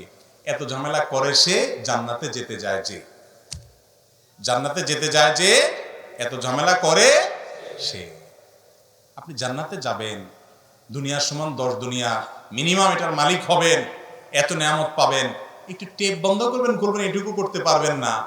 এরকম 2 নম্বর এবং এরকম সুবিধাবাদী মানুষের জন্য জান্নাত আসে নাই। আল্লাহ আমাদেরকে আমল করার তৌফিক দান। ফরজ নামাজের পর নফল, ফজর নামাজের পর নফল সালাত পড়ার কি নিয়ম আছে? না। ফজরের নামাজের পর সূর্য ওঠার পর মিনিমাম 15-20 মিনিট গ্যাপ হবে। এই টাইমের মধ্যে, বিশেষ করে সূর্য ওঠার সময়টাতে তো নামাজ পড়া সম্পূর্ণ হারাম। আর ফজরের নামাজের পরে কোনো নফল নামাজ পড়া যায় না, মাকরুহ, নিষেধ।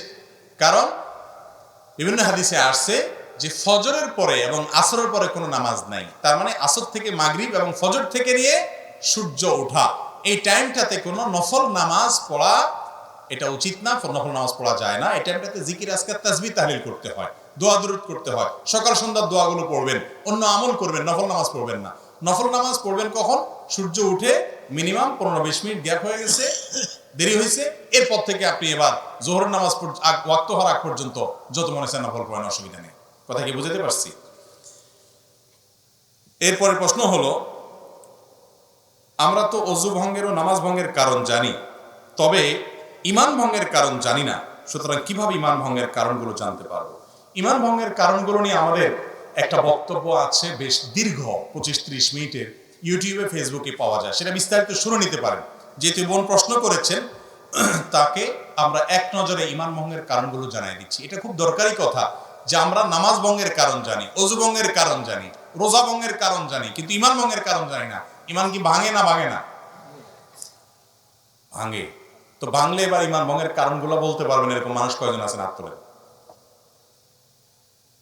একজনও উঠার নাই। অজু ভঙ্গের কারণ জানেন যারা, তারা হাত তোলেন।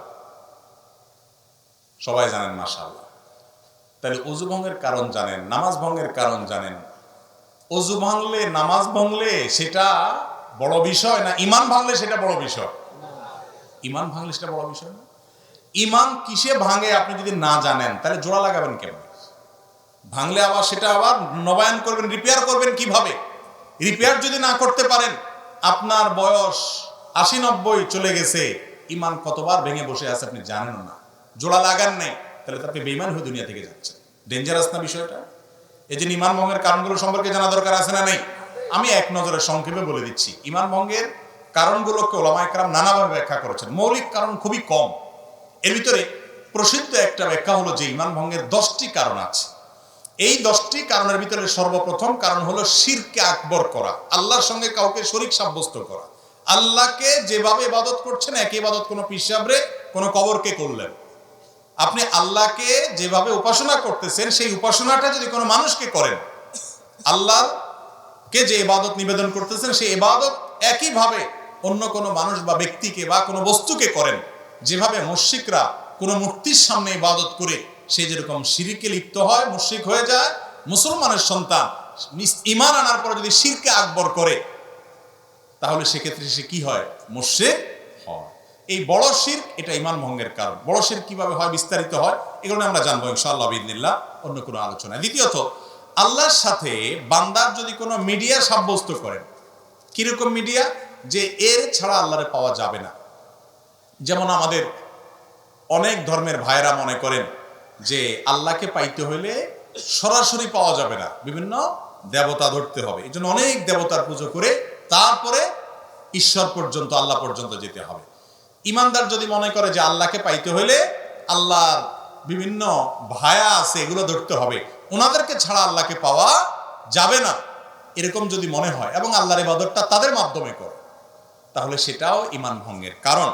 তৃতীয়ত, ঈমান ভঙ্গের কারণ হলো যে যদি কেউ মনে করে যে ব্যক্তি অমুসলমান, কাফের, ভিন্ন ধর্মের অনুসারী, বেঈমান, ঈমান আনেন নাই, মনে করে যে না তারটাও ঠিক আছে, তাহলে এই লোক বেঈমান, এই লোক ঈমান থেকে খারিজ হয়ে যায়, এটা ঈমান ভঙ্গ হয়ে যাওয়ার মতো কারণ। কারণ আপনি একটা লোক আল্লাহর প্রতি অবিশ্বাসী, আপনি বললেন না তারটাও ঠিক আছে। আমাদের অনেক মুসলমান ভাইরা আছে আজকাল, তাদের বিশ্বাসগুলো গোলালু মার্কা বিশ্বাস হয়ে গেছে। তাদের বিশ্বাসগুলো এখন আপনার শৈথিল্য প্রদর্শনকারীদের বিশ্বাস হয়ে গেছে। কিরকম সেটা? বলে যে সব ধর্মই ঠিক আছে। এরকম কিছু সুশীল আছে না, সুশীল, এই সুশীল টাইপের মুসলমান আছে কিছু, যে বেশি ভালো সাজে, বলে যে সব ধর্মই ঠিক আছে। সব ধর্মই তো ভালো কথা বলে। যেই ব্যক্তি আপনার মালিকের অস্তিত্বই স্বীকার করে না বা মালিকের একত্ববাদের স্বীকৃতিই দেয় না, সে কিভাবে ঠিক থাকে? তার অনেক ভালো কাজ থাকতে পারে, ভালো গুলোকে আপনি ভালো বলেন, কিন্তু সে কখনো আল্লাহর কাছে গ্রহণযোগ্য ইমানদার হতে, সে ইমানদারই না, আল্লাহর কাছে গ্রহণযোগ্য বান্দা হতে পারে না। এই জন্য যে বেঈমান তাকে বেঈমান মনে করতে হবে, যে ইমানদার তাকে ইমানদার মনে করতে হবে। তার সাথে আপনাকে মারামারি করতে কেউ বলেনি, তারটা সে করুক, বাধাও দিতে বলে নাই, তারটা সে করুক, কিন্তু আপনার মনে রাখতে হবে এটা ইসলাম, এটা কুফর, এটা ঈমান, এটা বেঈমান, স্পষ্ট থাকতে হবে। আপনি যদি গোলালের মতো সব পাকায় ফেলান, এটা কিন্তু ঈমান ভঙ্গের কারণ হতে পারে। 4 নম্বর হলো, যদি কেউ মনে করে নবী করিম সাল্লাল্লাহু আলাইহি ওয়াসাল্লামের আদর্শের বাইরে অন্য কোনো আদর্শ আরো উত্তম আছে, বেটার আছে, এটা ঈমান ভঙ্গের কারণ হতে পারে। 5 নম্বর হলো, যদি কেউ নবী করিম সাল্লাল্লাহু আলাইহি সাল্লাম যত বিধিবিধান নিয়ে আসছেন এর কোনোটাকে অস্বীকার করে, অপছন্দ করে, ঘৃণা করে, না এটা আমার ভালো লাগে না, ইসলামের সব ভালো লাগে, এই যে মেয়েদেরকে আল্লাহ তাআলা ছেলেদের অর্ধেক দিতে বলেছে এটা আমার ভালো লাগে, আছে না কিছু সুশীল এরকম বলে। আরে ভাই, তোমার ভালো লাগাতে না লাগাতে কি আসে যায়, তুমি কি বুঝবা আল্লাহ কেন অর্ধেক দিয়েছেন? মেয়েরে আল্লাহ খরচের কোনো আইটেম দেয় নাই, আবার অর্ধেক দিয়েছেন কোত্থেকে? বাপের সম্পদ থেকে, মায়ের সম্পদ থেকে, আবার স্বামীর সম্পদ থেকেও ভাগ পাবে, সন্তান থেকেও ভাগ পাবে, মহর তো পাবেই, খরচ কিন্তু 1 টাকাও নাই। আর ছেলের খরচ সব জায়গায় আছে, শ্বশুর বাড়িতে গেলে মিষ্টি পোড়াটাও তার নিতে হয়, বাবার বাড়িতে গেলে ফলের প্যাকেটটাও তার কিনতে হয়, বইয়ের খানার টাকাও দিতে হয়, নিজেরটা তো দেওয়া লাগেই। তারপরে বলা হয়েছে তার 2 টাকা। আর মেয়েরে বলছে তুমি কাউকে খাওয়াইতে হবে না, মিষ্টি কোনোটার বিল তোমার দিতে হবে না, তোমার নিজেরটাও তোমার খরচ করা লাগবে না, স্বামী দিবে, তুমি শুধু তাকায় থাকবা আর অর্ডার দিবা বসে বসে। এরপর তোমাকে 1 টাকা দিলাম। বেশি দেওয়া হয়েছে না কম দেওয়া হয়েছে? কিছু ভাই আছেন যাদের মাথায় বুদ্ধি শুদ্ধি এত কম, এরা হিসাব নিকাশ বোঝে না, অঙ্ক বোঝে না, বলে যে ইসলাম মেয়েদেরকে ঠকাইছে, আমার এটা ভালো লাগে না। আপনার বুঝে আসুক আর না আসুক, আল্লাহ তাআলা যা বলেছেন ওর ভিতরেই কল্যাণ আছে, আপনি হয়তো বুঝেন না। আপনি মানুষ হয়ে, সৃষ্টি হয়ে আল্লাহর সব নির্দেশের রহস্য কিভাবে বুঝবেন? তো এই জন্য যদি কেউ আল্লাহর কোনো নির্দেশকে, রাসূল সাল্লাল্লাহু আলাইহি ওয়াসাল্লামের কোনো বিধানকে অপছন্দ করে, ঘৃণা করে, এর ফলে ঈমান চলে যায়। আরেকটা হলো, শরীয়তের কোনো বিষয়ে যদি কেউ বিদ্রূপ করে, ঠাট্টা করে, তামাশা করে, আছে না অনেকে দুষ্টামি করে, ব্যঙ্গ করে, দায় নিয়ে ব্যঙ্গ করে, জিনিসটা সুন্নত হতে পারে, কিন্তু সুন্নত নিয়ে আপনি ঠাট্টা করলেন, রাসূল করেছে, বিদ্রূপ করলেন, তাহলে সাথে সাথে কি হয়ে যাবে? ঈমান হারা হয়ে যাবে। এটা ঈমান ভঙ্গের কারণ। ঈমান ভঙ্গের আরেকটা কারণ হলো, ইসলামের শত্রু যারা, তাদেরকে যারা প্রত্যক্ষ মদদ দেয়, সহযোগিতা করে ইসলামের শত্রুতা করার জন্য, এরা মুনাফিক, এর ফলে ঈমান ভঙ্গ হয়। ঈমান ভঙ্গের আরেকটা বড় কারণ হলো, কেউ যদি মনে করে কিছু মানুষ আছে এরা ইসলামের গণ্ডির, ইসলামের বিধিবিধানের ঊর্ধ্বে উঠে গেছে, এদের নামাজ কালাম পড়া লাগে না। কিছু পিসাব দেখবেন তারা নামাজ কালাম পড়া না, বলে না বাবার এগুলা করা লাগে না, বাবা অনেক ঊর্ধ্বের জগতের মানুষ। আছে না এরকম কিছু বাবা? আরে ভাই, আপনার বাবা এত ঊর্ধ্বে উঠে গেছে যে তার নামাজ পড়া লাগে না? আমার নবীজি সাল্লাল্লাহু আলাইহি সাল্লাম তিনি মৃত্যুর আগ মুহূর্তে, বুখারীর হাদিস, যে 2 জন সাহাবীর কাঁধে 2 হাত দিয়া হেঁটে হেঁটে মসজিদে যে নামাজ পড়ার মতো ক্ষমতা ছিল না। যারা মদিনায় গেছেন জানেন, ওনার কবরটা ছিল ওনার বাসা, আর ওনার মিম্বরটা থেকে এখানে কতটুকু দূরত্ব, আমাদের প্যান্ডেল থেকে ওই প্যান্ডেলের মাথা এত দূর হবে না, এত কাছে। এইটুক যাওয়া, হেঁটে যাওয়ার শক্তি ছিল না। তখন 2 সাহাবীর কাঁধে 2 হাত ভর করে তিনি দাঁড়িয়ে তাদের শরীরের উপরে ভার ছেড়ে দিয়ে পাওটাকে মাটির সাথে হেসড়েতে হেসড়েতে, টানতে টানতে নিয়ে মসজিদে নামাজ পড়ছেন মৃত্যুর আগ মুহূর্ত পর্যন্ত। আর আপনার বাবার নামাজ পড়া লাগে না। এ বাবা কি ভণ্ড বাবা না? আল্লাহ কোরআনে বলছেন, ওয়াবুদ রাব্বাকা হাত্তা ইয়াতিয়াকাল ইয়াকিন, তোমরা আল্লাহর ইবাদত করো ইয়াকিন আসার আগ পর্যন্ত। বলে যে আমাদের বাবার ইয়াকিন এসে গেছে, আর লাগে না। অথচ এখানে ইয়াকিন শব্দের অর্থ হলো মৃত্যু। সব ইয়াকিন মানে বাংলা ইয়াকিন না, বা বিশ্বাস না, দৃঢ়তা না। এখানে উদ্দেশ্য হলো ইয়াকিন মানে মৃত্যু। সমস্ত তাফসীর কিতাবগুলোতে লিখছে, এবং এটার ব্যাখ্যা। যাই হোক, তো যদি কোনো ব্যক্তি মনে করে যে তার ইবাদতবন্দি করা লাগে না, সে আফার লেভেলে উঠে গেছে, এটাও ঈমান ভঙ্গের কি হতে পারে? কারণ হতে পারে। ঈমান ভঙ্গের আরেকটা কারণ হলো জাদু। জাদুকে যদি কেউ হালাল মনে করে, জাদুতে লিপ্ত হয়, জাদু বলতে ব্ল্যাক ম্যাজিক যেটাকে বলা হয়, কুফরি কালাম, এর মাধ্যমে মানুষের ক্ষতি করা হয়, আছে না নাই অনেকগুলো, এটাও ঈমান ভঙ্গের কারণ। এবং ঈমান ভঙ্গের আরেকটা কারণ হলো, দ্বীনের ব্যাপারে একেবারে আপনার বেখেয়াল, একেবারে বেখবর। কিরকম বেখবর? ধরেন আপনার কখনো সে নামাজ পড়ে না, কখনো দিনের কোনো বিষয় না, নাম কাজতে শুধু মুসলমান, আর ইসলামের কোনো কিচ্ছুতে তার মধ্যে নাই, তাহলে এই ব্যক্তিকে মুসলমান বলার কারণ থাকতে পারে না, কারণ ইসলামের কোনো কিছুই তার মধ্যে দেখা যায় না। আল্লাহ তাআলা আমাদেরকে ঈমান ভঙ্গের কারণগুলো থেকে হেফাজত থাকার তৌফিক দান করুন। এরপরে প্রশ্ন, আলেমদের ঐক্যমতের ব্যাপারে আপনার কোনো ভূমিকা আছে কিনা এবং কাজটা পারবেন কিনা? ভাই, এক্ষেত্রে ডক্টর খন্দকার আব্দুল্লাহ জাহাঙ্গীর রাহিমাহুল্লাহর একটা কথা খুবই চমৎকার। সেটা হলো, স্যার বলতেন যে বাবারে, উম্মতকে ঐক্যবদ্ধ করা এটা আমার সাধ্যের বাইরে, আমি পারবো না। এত বিভক্ত উম্মতকে কিভাবে এক করবো, এত ক্ষমতা আমার হাতে নাই। তবে একটা কাজ আমি করতে পারবো, সেটা হলো কি, যাতে করে উম্মতের মধ্যে দূরত্ব তৈরি না হয়, ঐক্য যাতে নষ্ট না হয়, আগুন লাগছে সেখানে যাতে ঘি ঢালা না হয়, এই কাজটা আমি করতে পারি। আর এই একটা কাজ আমি নিজেও করার চেষ্টা করি, আপনাদেরকে অনুরোধ করি করান। উম্মতকে এক করার চেষ্টা আপনার যদি করার সামর্থ্য বিলকুল না থাকে, দরকার নেই, আপনি অন্তত একটা কাজ করেন, আমরা একটা কাজ করি। ঐক্য সে অর্থে আসলে পুরোপুরি সম্ভব না, সবাই একমত হয়ে যাবে, এক কথায় চলে আসবে, 2 কথা হবে না, সবার বুঝ একরকম হবে, এটা কোনোদিন সম্ভব না। যতদিন মানুষ থাকবে মতপার্থক্য থাকবে। সাহাবীদের মধ্যে কি ছিল? মতপার্থক্য ছিল। আমাদেরকে যেটা করতে হবে সেটা হলো যে আমরা যাতে দূরত্বগুলো কমাইতে পারি, দূরত্ব যেটা হয়ে গেছে নানা কারণে সেটা যেন কি করতে পারি, কমাইতে পারি। সেই জন্য একে অন্যের প্রতি শ্রদ্ধাশীল হইতে হবে, আন্তরিক হইতে হবে। একজন মানুষ বেদাত করতেছে, আপনি বুঝতেছেন কাজটা বেদাত, তাহলে আপনি ওই ব্যক্তিকে শত্রু মনে করবেন না। স্যার রহিমাহুল্লাহ বলতেন, বেদাতে লিপ্ত ব্যক্তি সে আমার শত্রু না, সে আমার বিপদগ্রস্ত ভাই। আমার মায়ের পেটের ভাই মাদকে আসক্ত হয়ে গেছে, মদ খেয়ে পড়ে থাকে, নষ্ট হয়ে গেছে, তাকে আমি শত্রু মনে করব না, তার জন্য আমার মায়া হবে, আমার ভাইটা নষ্ট হয়ে গেছে, ঠিক না বে ঠিক? তো আমার মুসলমান ভাই যদি বেদাত করে তার প্রতি আন্তরিকতা থাকবে, মায়া থাকবে, আমি তার বেদাত থেকে নিজেকে বাঁচাবো এবং তাকে বোঝানোর চেষ্টা করব, বিভিন্নভাবে দোয়া করব, কিন্তু তাকে শত্রু বানাবো না। এখন তো আমরা শত্রু বানাই, রেষারেষি করে ফেলি, ঠিক না বে ঠিক? ভাইরা আমার, উম্মতের ঐক্য, এটার চাইতে আমরা যদি উম্মতের দূরত্ব কমানোর চেষ্টাটা বেশি করি তাহলে সেটা মনে হয় আমাদের জন্য সহজ হবে, যে আমার দ্বারা দূরত্ব যেন না হয়। আমি ব্যক্তিগতভাবে চেষ্টা করি এমনভাবে কথা বলার, এমনভাবে চলার যাতে দূরত্ব তৈরি না হয়। তারপরও আমি মানুষ, বলে উঠবে না, আমাকে ধরাই দিবেন সবাই যে তোমার এই কথাটার কারণে উম্মতের ঐক্য নষ্ট হচ্ছে, এই কথাটার কারণে দূরত্ব সৃষ্টি হচ্ছে, এই কথাটা আরো ভালোভাবে বলা দরকার ছিল। আমি সবসময় সংশোধন করার জন্য প্রস্তুত আছি। আল্লাহ তাআলা বহুদা বিভক্ত এই মুসলিম উম্মাহকে আল্লাহ তাআলা একত্র হওয়ার, অন্তত দূরত্বগুলোকে কমিয়ে কাছাকাছি থাকার তৌফিক দান করুন। আমরা বিভিন্ন মতের মানুষ হতে পারি, কিন্তু আমরা সবাই বেশি, আমরা যারা আছি ম্যাক্সিমাম যে ইখতিলাফটা পারস্পরিক এটা একটা আহলে কিবলাতে ইখতিলাফ বেশিরভাগ। আমাদের কিবলা এক, আমাদের রাসূল এক, আমাদের আল্লাহ এক, আমাদের কোরআন এক, আমাদের হাদিস এক, আমাদের জান্নাত এক, আমাদের জাহান্নাম এক।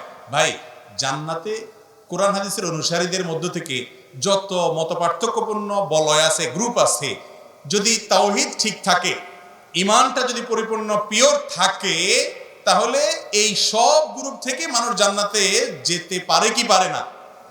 তাহলে জান্নাতে আপনার যাওয়া লাগতে পারে, এরকম মানুষের সাথে শত্রুতা কেন পোষণ করবে?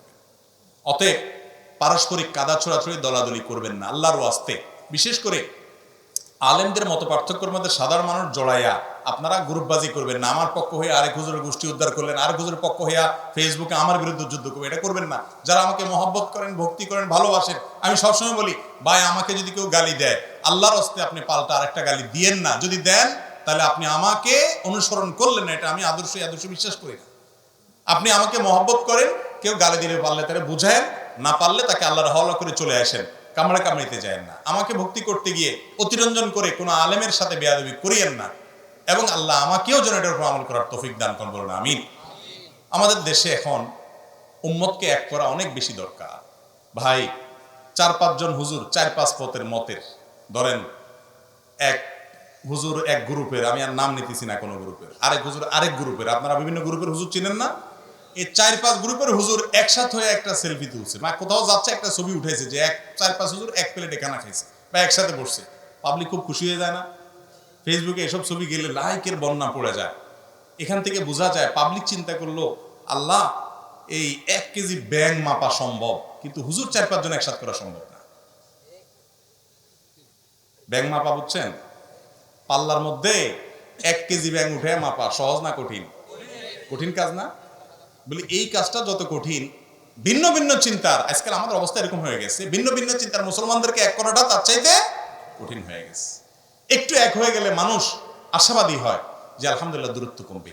আমি আদর্শিক দেউলিয়াপনার কথা বলছি না, খবরদার। যারা তাওহীদ বুঝছেন, শিরক মুক্ত ইমানের গুরুত্ব বুঝেছেন, যারা বেদাত মুক্ত আমলের গুরুত্ব বুঝেছেন, বিরাট বড় নিয়ামত পাইছেন ভাই।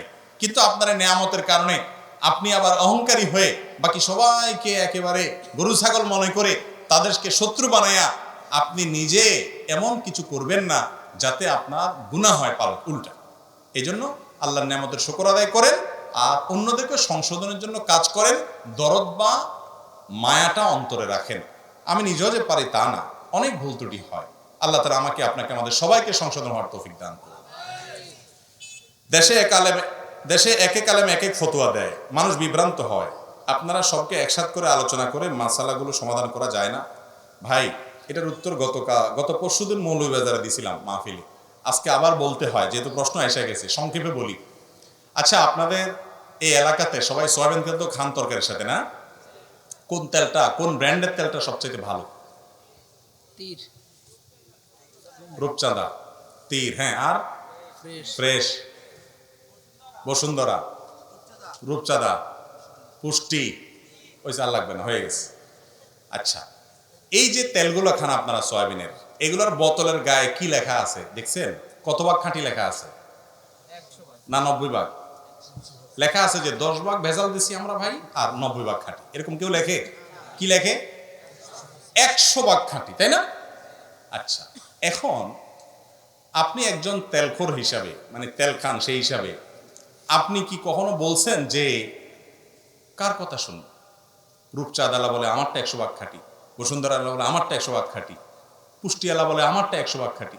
এরা এক একজন এক এক কথা বলে, কোন দিকে যাবো? তার তেলই খাবো। আজ পর্যন্ত দেখছেন কোনো মানুষ এরকম করতে? শেয়ানা পাবলিক কি করে বলেন তো? এই ক্ষেত্রে যেটা করে সেটা হলো, সারা জীবন ধরেন বাপের সংসারে খাইছে, বাপের হোটেলে খাইছে, এখন নিজে নতুন সংসার দিছে, তেল টেল কখনো কিনে নাই, ফাও খাইছে বাপেরটা। এখন নতুন বিয়ে করছে, আলাদা করে দিছে, সংসার করে দিছে, বাজারে গেছে, বলছে তেল আনতে। তেল আর দোকানদার বলছে ভাই তেল দেন। দোকানদার কোনটা দেবো? কোনটা দেবো মানে? কারে ভাই তেল তো অনেক আইটেমের আছে, অনেক ব্র্যান্ডের আছে, কোনটা দেবো? তখন সে চিন্তা করে, আচ্ছা দেন একটা। আপনি একটা নেয়, নিয়ে বাসা যায়, খায়া দেখে বুটবাট ফুটপাট করে কিনা, পেটে ঠিকঠাক আছে কিনা, শরীরের সাথে শুট করছে কিনা, সব ঠিক আছে কিনা। এবার যায় ওইটা শেষ হলে বোতল আরেকটা আনে, কয় দিকে আরেক ব্র্যান্ডের দেন, দিকে এটা কি অবস্থা, দামও মিলে কিনা, সব ঠিকঠাক আছে কিনা। এরপর অর্থাৎ যাচাই করে। এর মানে কি? যাচাই করে। সে যাচাই বাছাই করার পর তার কাছে মনে হয়েছে দামে দস্তুরে তার শরীরের সাথে ফিট হওয়া সব মিলে তার কাছে একটা ব্র্যান্ড ভালো হয়েছে, সে বলে এটাই ভালো। এই যে আপনারা একজন একটা বলতেছেন, এটা হলো তার ফল, ঠিক না? ঠিক যেভাবে হোক সে যাচাই করে। এইভাবে যে সবাই যাচাই করে তা না, একজন একইভাবে যাচাই করে। আচ্ছা, আরেকটা এক্সাম্পল নেন। মোবাইলের যে সিম আছে, সিম কোন কোম্পানির সিম সবচেয়ে লাভজনক, রেট টেট সব দিক মিলে ভালো? উনি বলছেন এয়ারটেল, আরেকজন বলছে রবি, আরেকজন বলছে বাংলালিংক, কেউ বলছেন গ্রামীণ ফোন। এভাবে মত পার্থক্য হবে, কারণ এক একজনটা এক এক ব্র্যান্ডের। আপনি যেটা এক একজনের এক একটা নেটওয়ার্কের, আপনি যেটাকে ভালো মনে করতেছেন ওটাই তো ব্যবহার করতেছেন, ঠিক না? তাহলে এক এক কোম্পানি এক এক অফার দেয়, সবাই বলে সবাইটা ভালো, কিন্তু আপনি যেটাকে ভালো মনে করেন সেটাকে খুঁজে বের করে নিচ্ছেন, ঠিক না? ঠিক ঠিক একইভাবে আল্লাহ আপনাকে একটা আকল দিছে, বিবেক দিছে। আপনি দেখবেন কোরআন এবং হাদিসের সাথে মিলে কোনটা, আপনি সেটা করবেন, আপনি চেষ্টা করবেন উদ্ধার করার। এরপরও যদি আপনি ভুলটা করে ফেলেন, অর্থাৎ আপনি চেষ্টা করে সঠিকটা উদ্ধার করতে নাও যদি পারেন, আল্লাহর কাছে কি হবে না? পাকড়াও হবে না। কিন্তু আপনি যদি হুজুরদের দোষ দিয়ে দেন, হুজুররা এক একজন এক এক কথা বলে, দুধ নামাজই পড়বে না, তো এটা কোনো বুদ্ধিমানের কাজ হতে পারে না। আলেমরা সব একসাথে হয়ে যাবে, একমত হয়ে, এটা কোনোদিনই সম্ভব না। এর মধ্য থেকে আপনি কোরআন এবং হাদিসের আলোকে গ্রহণ করবেন। এখন আবার আরেক মুসিবত আছে, এটা বললে বলবে হুজুর আমরা যদি কোরআন হাদিসই বুঝতাম তাহলে তো আলেম হয়ে যেতাম। না, আপনি আলেম হওয়া জরুরি না, কি বুঝেন না তাও 10 জনের কাছে যান, বুঝার চেষ্টা করেন, আর জান্নাতে যাবেন, 10 দুনিয়ার মালিক হতে চাইবেন মিনিমাম, আর সেটার জন্য বলবেন যে দুধ আমি তো এত কিছু বুঝি না, থাক, তাহলে ঝামেলা চলবে? চেষ্টা করতে হবে। আপনি কিচ্ছু বুঝেন না, 7 সমুদ্র 13 নদী পার হইয়া ভিসা টিকিট কিনা বিদেশ চলে যান, টাকা কামায় নিয়ে আসেন, সবই তো বুঝেন মাশাআল্লাহ। দিনের ব্যাপার আসলে বলেন যে এত জামিলা কে বুঝে, হুজুর এসব কামনা কামড়ি করে, আমি এসবে নাই। আপনি ফেরেশতার সাজেন, জান্নাত আপনার মতো অলস মানুষের জন্য আসে না। চেষ্টা করবো তো সঠিকটা উদ্ধার করার। বিবেক খরচ করতে হবে। এই বিবেক শুধু জমির দলিল বোঝার জন্য না, এই বিবেক আল্লাহ দিয়েছে শুধু লাউ টিপার জন্য না, এই বিবেক দিয়েছে আল্লাহ তাআলা আপনার ভালো কোনটা মন্দ কোনটা বোঝার জন্য। আলেম ওলামাদের মধ্যে কে কোরআন হাদিসের আলোকে বলে, কে মন গড়া বলে, কে বেদাতের দিকে ডাকে, কে সুন্নতের দিকে ডাকে, কে শিরকের দিকে ডাকে, কে তাওহীদের দিকে ডাকে, এতটুকু বোঝার মতো কমন সেন্স আল্লাহ আপনাকে দিয়ে রেখেছেন, এটার ব্যাপারে কোনো আপত্তি চলবে না। আল্লাহ আমাদেরকে বোঝার এবং আমল করার তৌফিক দান করুন। ওযু ছাড়া কোরআন ধরা যাবে কিনা, না গেলে অমুসলিমরা কিভাবে কোরআন বুঝবে? ভাই, অমুসলিমদের জন্য তো শরীয়তের বিধান না, মুসলমানের জন্য ওযু লাগবে কোরআন স্পর্শ করার জন্য। এটাই জমহুরুল আমাদের মত, এটাই বিভিন্ন হাদিস আসার থেকে প্রমাণিত। তবে এই ওযু অমুসলিমদের জন্য আবশ্যক না, কারণ সে তো মুসলমানই হয় না, হালাল হারাম শরীয়তের বিধিবিধান তার জন্য এখনো আসে নাই। কোনো অমুসলমান যদি কোরআন বুঝে দেখতে চায় আল্লাহ কি বলছে, সে যদি জানতে চায় যে এটা আসলে আল্লাহর কোরআন কিনা বা এটাতে কি আছে, সে জানতে চায়, তার জন্য ওযু লাগবে না, সে বিনা ওযুতে ধরতে পারবে। কিন্তু মুসলমানের জন্য কি লাগবে? ওযু লাগবে। যে স্কুলে ভর্তি হয়ে যায়, স্কুলের নিয়ম কারণ তার জন্য, যে এখনো ভর্তি হয় না তার জন্য কি নিয়ম কারণ আছে? নাই। অতএব অমুসলমানের জন্য এটা না, মুসলমানের জন্য হলো ওযুর বিধান। মসজিদে জামাতের সময় মাঝখানে পিলার থাকার কারণে মুরব্বীদের মতামত অনুযায়ী সেই কাতার পুরোপুরি খালি রেখে পরের কাতারে নামাজ পড়লে নামাজ হবে কিনা? যদি এমন হয় যে পিলারের কারণে একটা কাতার এলোমেলো হয়ে গেছে, ওই একটা কাতার বরাবর ফাঁকা রেখে পরের কাতার দিলে নামাজ হবে, জামাত বিশুদ্ধ হয়ে যাবে। আর যদি ওই পিলারের ডানে বামে সুন্দর করে কাতার করা যায়, শুধু পিলারের জায়গাটা গ্যাপ থাকে, তাতেও নামাজ হবে। ওইটার কারণে কাতার যে ফাঁকা রাখা নিষেধ সেটার আওতায় পড়বে না, কারণ এখানে তো পিলার আছে, দাঁড়ানো যাচ্ছে না। বুঝতে পারছেন কথা? ওখানেও কাতার করা যেতে পারে। আর ওটা রেখে এক কাতার পেছন থেকে কাতার করলেও কোনো অসুবিধা নাই, জামাত হয়ে যাবে। ঘরে পড়ে থাকা পুরানো কোরআন শরীফ পড়ার অযোগ্য, সেগুলো কি করব? কোরআনে কারীম যেগুলো ছিঁড়ে গেছে, পড়াশোনা করে উপকৃত হওয়ার মতো আর নাই, সেগুলোকে কোনো কবরস্থানে দাফন করে দিবেন, দীর্ঘদিন থাকতে থাকতে মাটির সাথে মিশে যাবে।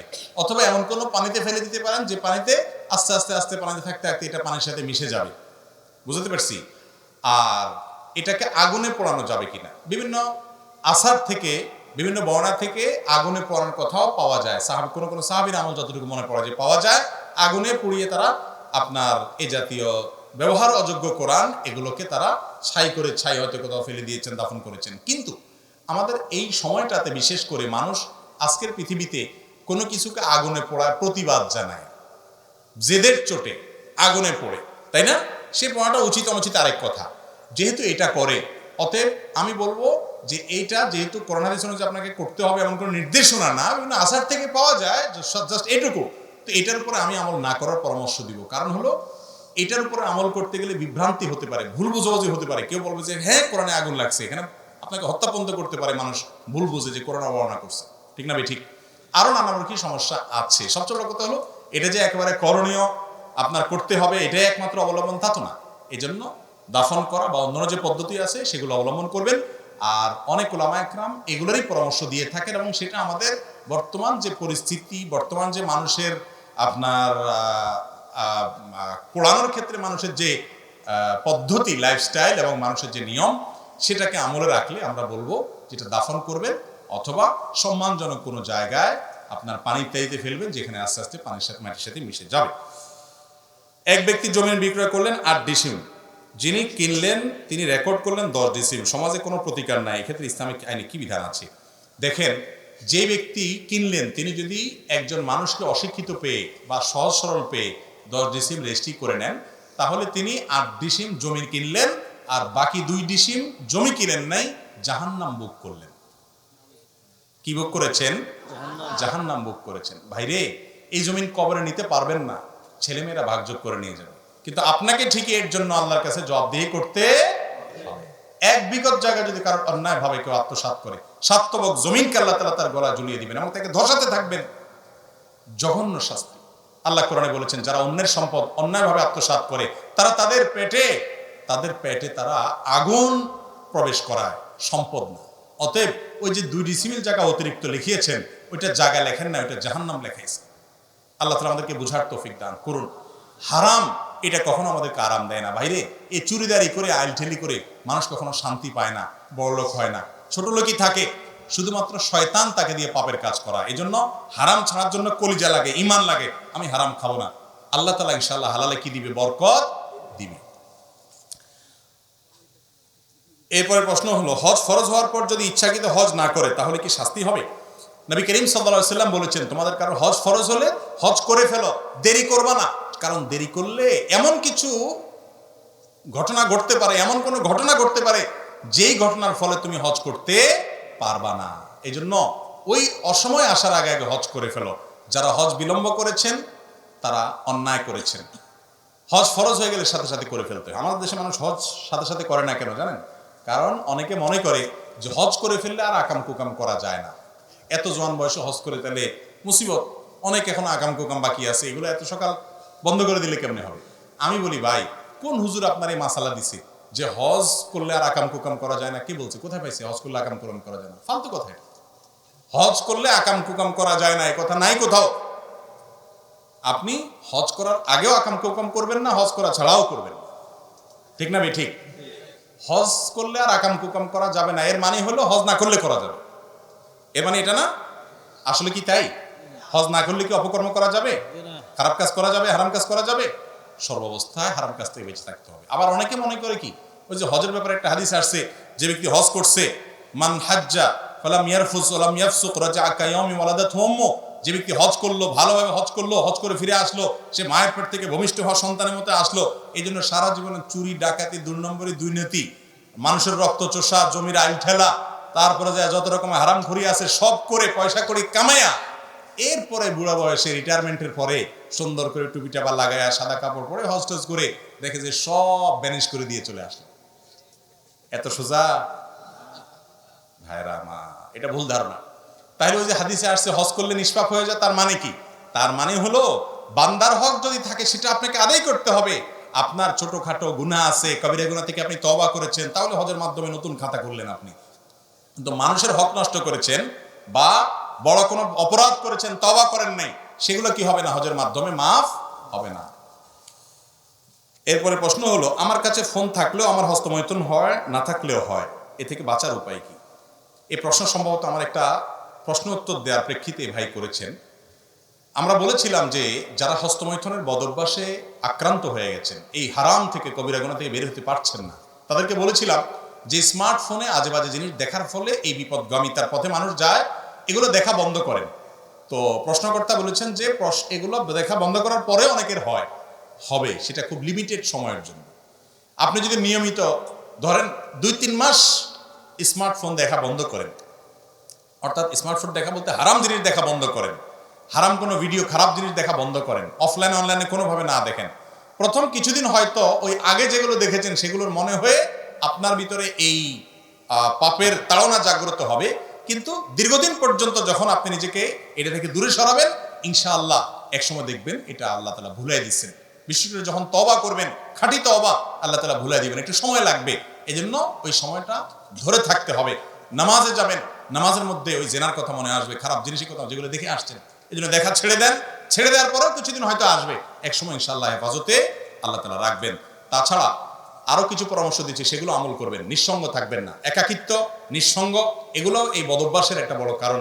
এরকম আরো কিছু পরামর্শ দিচ্ছি, সেগুলো আমল করেন। নেককারদের সোহবত এবং ভালো মানুষ, মুত্তাকিদের সান্নিধ্যে থাকেন, আল্লাহর কাছে চোখের পানি ফেলে প্রার্থনা করেন, আল্লাহ আমি বাঁচতে পারছি না, আপনি আমাকে সাহায্য করেন।